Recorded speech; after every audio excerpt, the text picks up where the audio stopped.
Vamos a ver, no concibo nada más humano que la educación. Recuerdo muy bien una película que la he visto no sé cuántas veces de James Stewart que se llamaba Qué bello es vivir, donde el hombre se considera que su vida no tiene mucho sentido, de hecho piensa en suicidarse, las cosas no le han ido bien, pero siempre en su vida prestó atención a los valores. Fue coherente con ciertos principios, le importaron las personas. Y sucede un hecho que le muestra cómo sería su ciudad si él no hubiera existido. Y te das cuenta del impacto que cada ser humano puede tener en los demás. Ahora bien, nosotros podemos ser como una piedra o como una semilla. Aristóteles hablaba de objetos inanimados, sin alma, la piedra. Objetos animados, una semilla que te puede generar un árbol. Nosotros podemos cerrarnos estos días a todo lo que se diga. No porque nosotros voluntariamente queramos cerrarnos, porque nadie que esté hoy aquí invirtiendo su tiempo, su energía y su pasión viene a perder el tiempo. Pero hay sesgos inconscientes que no conocemos y que pueden hacer que seamos como piedras, incapaces de captar nada transformador. O podemos permitir que ciertas semillas entren en nosotros y nos ayuden a crecer, a inspirar, a contribuir. Podemos ser esa tierra pedregosa, dura, donde caen las semillas y no crece nada. O podemos ser esa tierra fértil, donde las semillas se convierten en preciosas flores y en preciosos árboles. Y no estoy hablando de algo consciente, estoy hablando de algo más profundo. Tenemos que llegar a nivel más hondo, porque a nivel de concepto estamos en el mundo del saber. Si entramos con más calado, con más hondura, estaremos en el mundo del saber hacer. Si esto no lo integramos en la musculatura, si esto no forma parte de quiénes somos, no podremos extender este mensaje a otras personas, porque al final, veréis, las personas no hacen lo que se les dice, las personas hacen lo que ven. Y al final la coherencia es que tu vida es tu mensaje, no va tu mensaje por un lado y tu vida por otra. Pues eso es lo que vamos a explorar juntos. Primero, ayer tuvimos una cena muy agradable y hablábamos del pensamiento sistémico, de que todo está conectado. Veréis, si entendemos bien tres cosas, solo tres cosas, y cómo gestionarlas, os digo que podemos generar transformaciones mucho más profundas de lo que nos parece posible. Lo primero es entender los procesos de cambio disruptivos. No es lo mismo un cambio disruptivo que un cambio progresivo. No es lo mismo. Un cambio disruptivo es algo mucho más intenso, mucho más potente y de un nivel de diferencia radical. Es algo nuevo. Aquí tenemos que traer ilusión, pasión. ¿Qué hay de nuevo? ¿Qué puedo aprender? Volver a tomar esa actitud de un niño que quiere descubrir un mundo nuevo. No de un adulto que se aferra con uñas y dientes a un mundo antiguo que tiene cosas muy valiosas que hay que mantener, principios fundamentales, y hay otras que hay que dejar partir. Entonces, lo primero es el cambio disruptivo. Lo segundo es que todo cambio para todos nosotros es un desafío. ¿Es un desafío? Claro que es un desafío. ¿Cómo no lo va a ser? Si es nuevo, si es diferente. Hay oportunidad. Yo no la veo. Y el tercer elemento es el potencial. El potencial es algo que está clamando dentro de ti para salir, desplegarse y florecer. A eso es a lo que se llama madurez. La bellota no nació para morir como bellota. La bellota nació para transformarse en un árbol que diera más bellotas y en el cual pudieran anidar los pájaros. Tú naciste para alcanzar tu plenitud. Tú naciste para convertirte en quien estás llamado a ser. La mediocridad no es el estándar, es la grandeza. Y cuando tú conectas con tu grandeza y la expresas, estás inspirando a otras personas, porque lo que más te importa en ese momento no es brillar, es iluminar. Tenemos que entender también nuestro potencial, cómo aflorarlo, qué sesgos inconscientes evitan que afloren. Todo está cambiando, no más, mucho más deprisa de lo que pensamos. Yo he visto revoluciones en la medicina actuales a las que no hubiera dado crédito hace un año. Hay una frase de San Juan que yo la tengo muy, muy presente.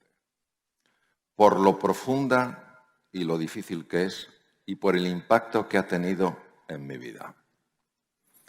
Esta frase es: la verdad os hará libres.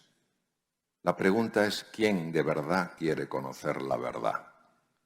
Casi nadie. ¿Habéis visto cuando vas a un restaurante, vas a cenar, un restaurante bueno, qué pocas veces se te acerca el chef, la persona que está gestionando la sala, a preguntarte si de verdad estás cenando bien? ¿Qué tal la cena? Bien. Y pasa enseguida, no quiere conocer la verdad. En una ocasión, en un restaurante bastante bueno en Madrid, se acercó el chef, estaba cenando con mi mujer y unos amigos, dijo: ¿qué tal han cenado? Ah, bien, gracias. Pero a diferencia de los otros que siempre se iban inmediatamente, él se quedó y dijo: ¿de verdad? Dije: vaya, alguien que quiere conocer la verdad. Digo: pues sí. A ver, señora, ¿su pescado estaba jugoso? Sí, sí. ¿De verdad? Sí.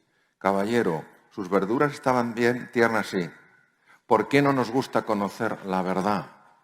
Porque no nos gusta ver cosas de nosotros que no nos gustan.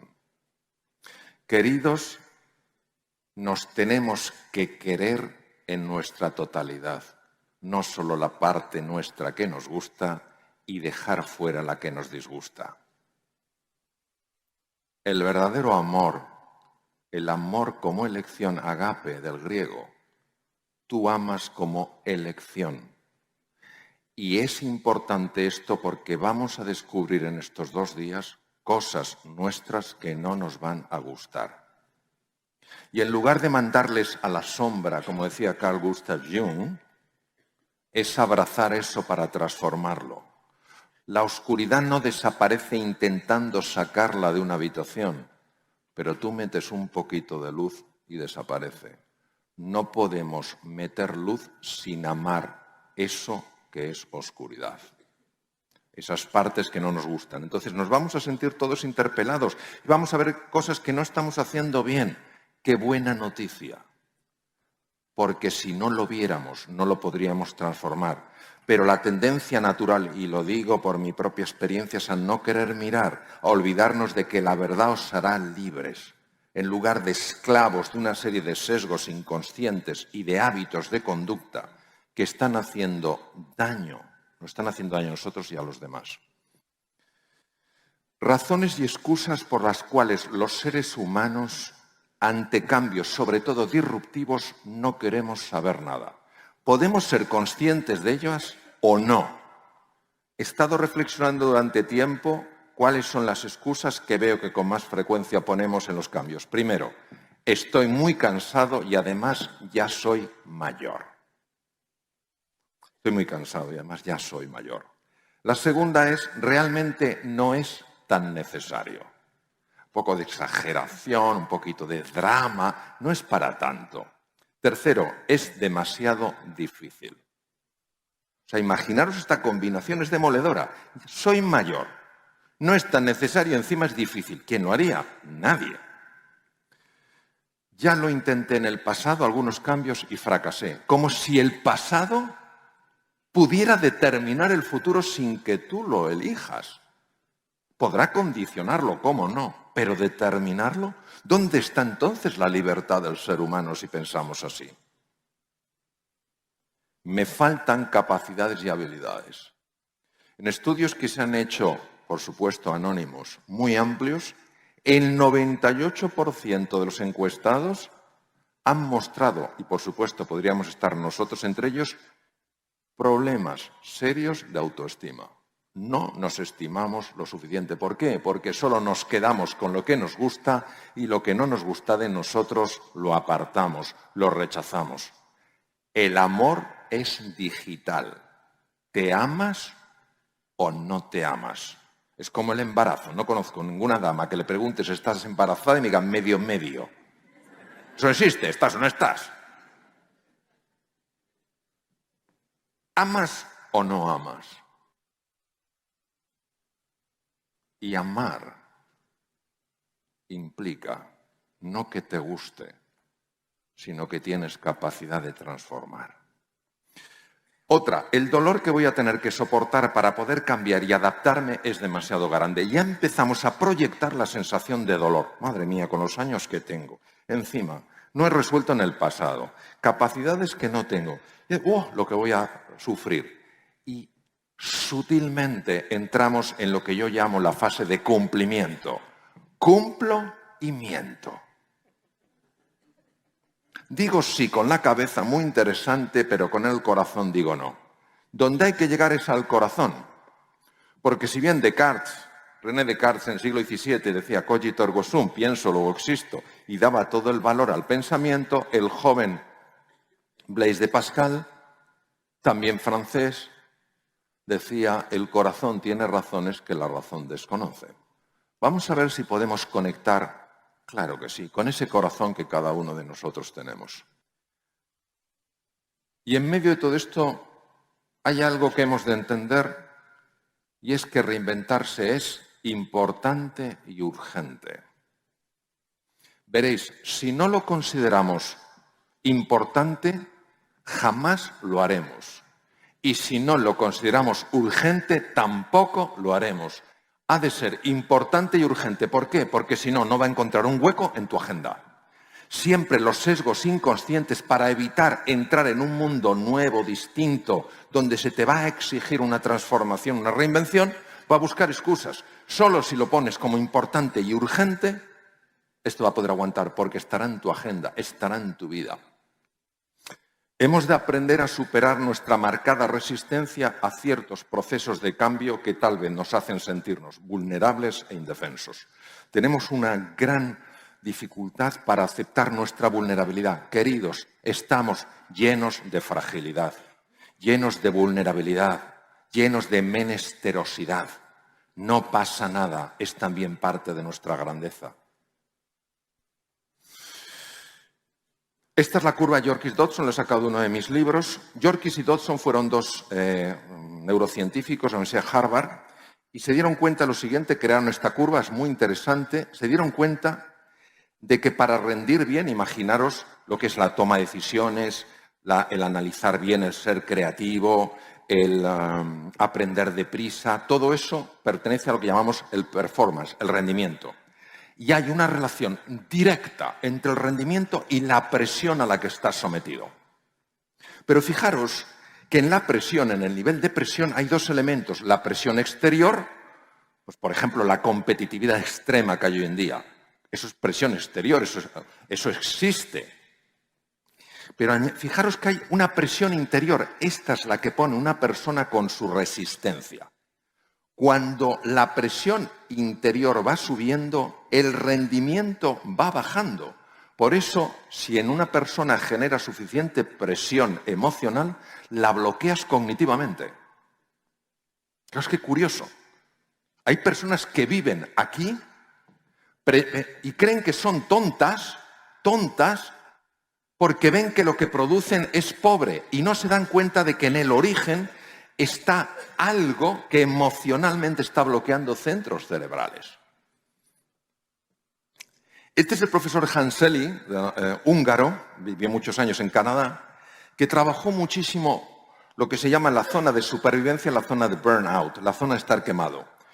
Cuando yo ante un cambio disruptivo me enfrento, me resisto, como pasó con el caso del profesor Nayarian, repito, hombre súper inteligente, estoy seguro que es súper bondadoso y un magnífico cirujano. No estamos hablando de ser bueno o malo, estamos hablando de cosas que nos pueden pasar a cada uno de nosotros y, por supuesto, a mí el primero. Cuando nosotros nos sentimos amenazados por un cambio, entra lo que el profesor Walter Cannon, ganador del Premio Nobel de Fisiología de la Universidad de Harvard, dijo: reacciones automáticas. Nos ponemos irascibles, eso no sirve para nada. Nos ponemos a la defensiva o nos bloqueamos. Y esto inmediatamente nos lleva a esta zona de la curva. Entonces nuestra capacidad de adaptarnos se reduce porque no nos enteramos de las cosas, no aprendemos deprisa.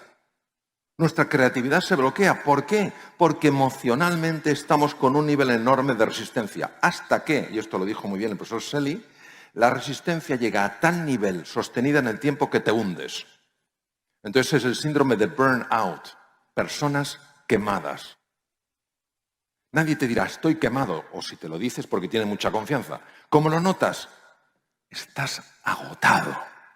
No tienes ganas de hacer nada. Hay una indiferencia, una apatía y puede haber una depresión.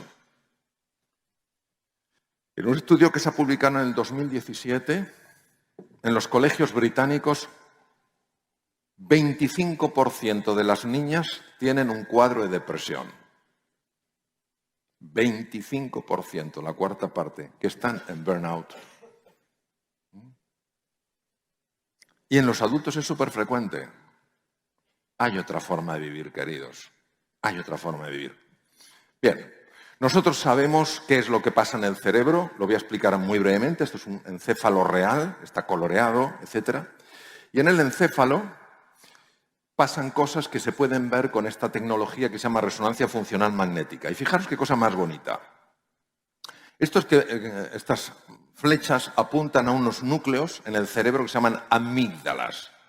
Muy importante que recordéis que las amígdalas están en el cerebro, porque en una ocasión se me olvidó decirlo, no llevaba cerebro, a veces voy con un cerebro, no llevaba foto, y una persona empezó a ponerse súper pálida.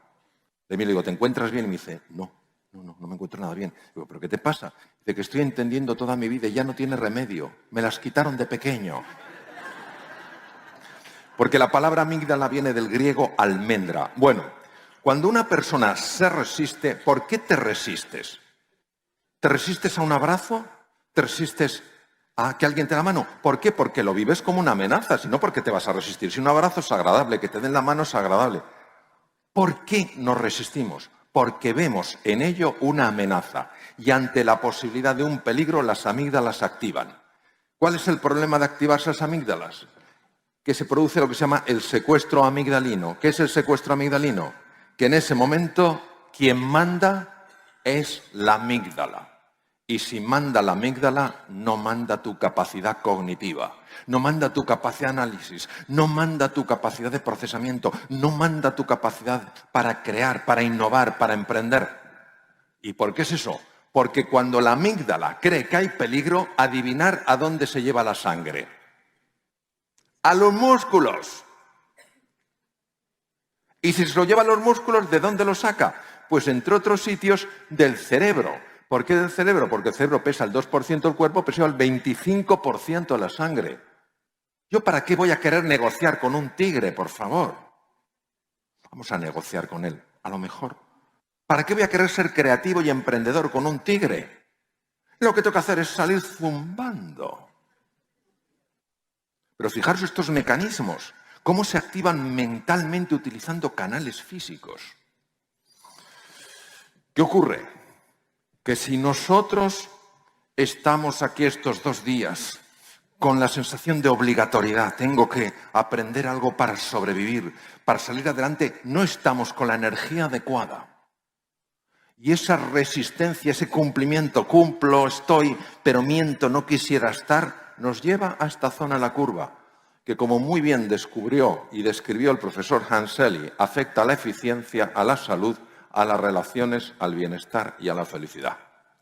Qué curioso, cuando el profesor Selye, atención, fisiólogo puro, fisiólogo puro, no era metafísico, no era filósofo, fisiólogo puro. Le preguntaron, doctor Selye, ¿cuál es la mejor opción para reducir esa tensión excesiva que se llama distrés? Yo imagino que esperaban una contestación biológica. Él dio una contestación de profundo toque humano, ganarse el amor de tu vecino. Se sabe perfectamente que las personas que se sienten queridas, valoradas y apoyadas es mucho más difícil que entren en el lado oscuro de la curva. ¿Qué ocurre a nivel de la conducta? Aislamiento, es un terreno peligroso, yo no quiero estar ahí. Aislamiento, falta de compromiso. Detrás de faltas de compromiso que interpretamos como desinterés está el miedo. Pero como no nos gusta mostrar que tenemos miedo, todos ocultamos nuestro miedo y al final nadie lo resuelve. El miedo se resuelve hablando de tu miedo y encontrando a alguien que dice, pues yo también tengo miedo. Vamos juntos a resolverlo. Si aspiramos a una cosa y soltamos otra, os digo que nos podemos adaptar bien a todo. ¿Qué tenemos que soltar? Querer controlar el cortijo. ¿Y a qué podemos aspirar? Pues sencillamente todos a descubrir, a mejorar, a aprender, a contribuir y a ayudar. Es un cambio completo de foco del ego al ser, la S con mayúscula. De pensar en lo mío a considerar lo nuestro. De considerar lo que yo creo que me beneficia, empezar a pensar en lo que a todos nos beneficia. Mira qué cosa más bonita, en la naturaleza hay mucha gente asustada que no quiere abandonar su zona de confort, lo que le ha dado seguridad, estatus, reconocimiento durante tiempo. ¿Qué les está contando la madre a los patitos? ¿Les está obligando, les está sacando a patadas del nido? No, les está inspirando. ¿Cómo les inspira? Les está diciendo, os estáis perdiendo un mundo de posibilidad. ¿Creéis que el único mundo que hay es esa caverna en la que vivís? No, durante un tiempo fue necesario para que crecierais en seguridad. Os estáis perdiendo un bosque, la naturaleza, los ríos, los arroyos, los lagos, el mar.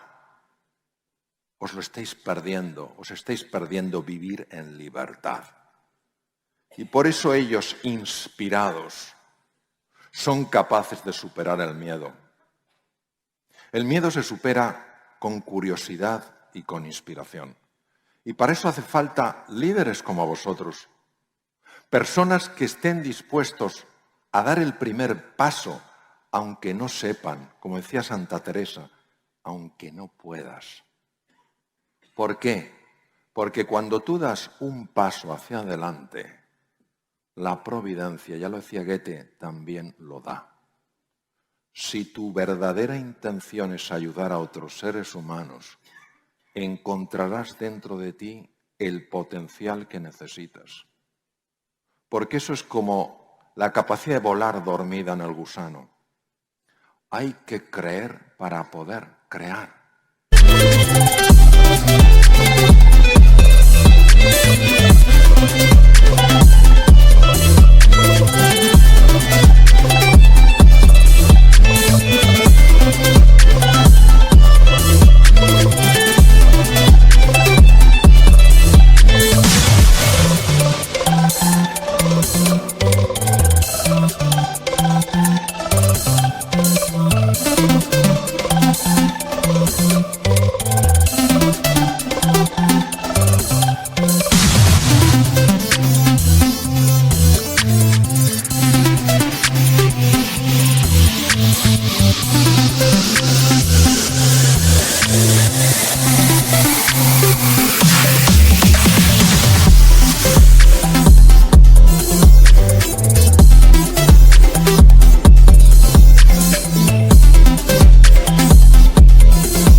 Y vamos a encontrar la sensación de vértigo, la sensación de incertidumbre. Fíate de la vida en mayúscula.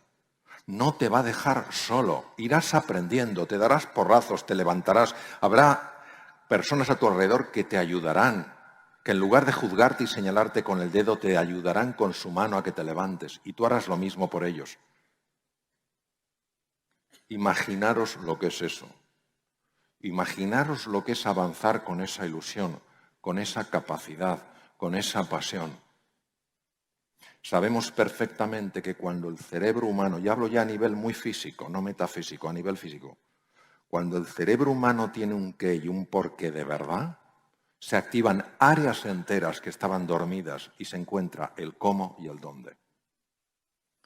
Y cada uno de nosotros vamos a tener esta contradicción permanente, ya voy terminando, esta contradicción permanente entre alimentar esa parte nuestra que solo busca el estatus, que busca el reconocimiento, que busca el control, que busca aferrarse a lo conocido, y esa parte nuestra que nos anima a explorar, a investigar, a descubrir, a aprender y a crecer. Yo tuve una profesora, cuando estuve con Howard Gardner, tuve una profesora impresionante. Ella trabajaba con los indios navajos en Nuevo México y me contó algo que es la filosofía de la tribu, y que habla un poco de nuestra condición humana, de que es un trabajo constante, de ir cuidando sobre todo un aspecto nuestro, el aspecto más luminoso, y apartarnos un poco del aspecto más oscuro. La historia es así. La filosofía de este pueblo navajo. Dentro de mí está teniendo lugar una enorme batalla. Por un lado está el águila majestuosa. Todas las acciones del águila están llenas de verdad, de bondad y de belleza. El águila que vive en mí vuela por encima de las nubes y aunque a veces baja a los valles, siempre deposita sus huevos en la cima de las altas montañas. Pero dentro de mí también vive un terrible lobo. Él representa lo peor que hay en mí. Se sustenta sobre mis propias caídas y justifica su presencia, diciendo que él también es parte de mí. ¿Quién ganará esta gran batalla? Aquel a quien yo cada día alimente. Muchas gracias, queridos.